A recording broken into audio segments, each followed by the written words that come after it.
November 30 வரை கலைஞர் தொலைக்காட்சியில் ஒளிபரப்பாகும் கௌரி பவித்ரா உள்ளம் கொள்ளை போகுதடா இனி எல்லாம் வசந்தமே. இதில் இடையே கேட்கப்படும் கேள்விகளுக்கு சரியான பதில் அனுப்பி வாரம் ஒரு ஸ்கூட்டரும் மற்றும் தினமும் 25 பேருக்கு மிக்ஸி, குக்கர் மற்றும் பட்டுப் புடவைகள் பரிசாக வழங்கப்படும்.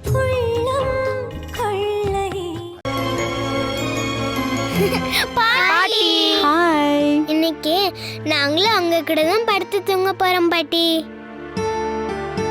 உங்களுக்கு ஓகே தானே பாட்டி? ஏய், பாட்டி கிட்ட என்ன பர்மிஷன் கேட்டுட்டு இருக்கீங்க? அவங்க நம்மள போனா சொல்லுவாங்க. என்ன பாட்டி?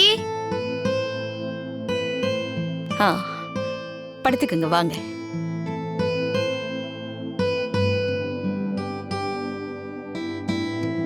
நீங்க இப்படி படுத்துக்கிட்டா நான் எப்படி படுப்பேன்?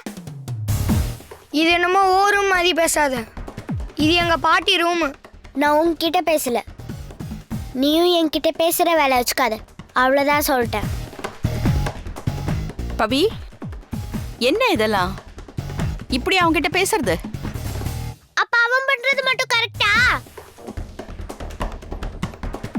சரி பவி, நீனே படு, நாங்க வேணா போயிடுறோம். நாம ஏன் பாப்போம்? நாம இன்னைக்கு ஒரு நாள் தான் பாட்டியோட படுக்க போறோம்.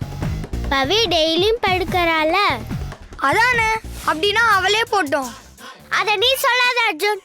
பவித்ரா, நீ முதல்ல இப்படி எதிர்த்து பேசுறத நிப்பாட்டு. இதனாலதான் எல்லா பிரச்சனையும் வருது. அர்ச்சனாவே உன்னை விட சின்னவ, அவளே விட்டு கொடுத்து போறேன்னு சொல்றா. நீ எதுக்கு இப்படி கோவப்பட்டுட்டு இருக்க? தப்பு பவி.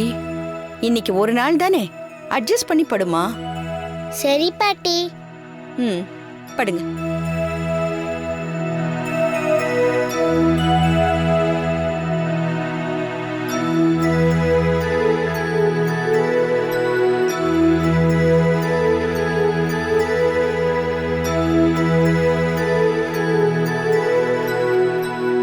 அர்ச்சனா, கொஞ்சம் தள்ளி போடு.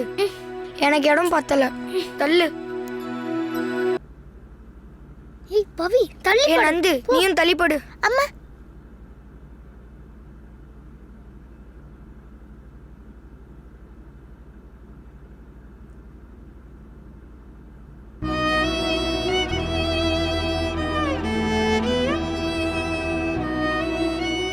பாட்டி,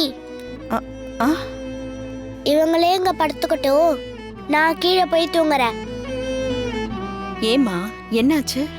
நானும் விட்டு கொடுத்து போற பண்ணுதான், மத்தவங்க மாதிரி இல்ல.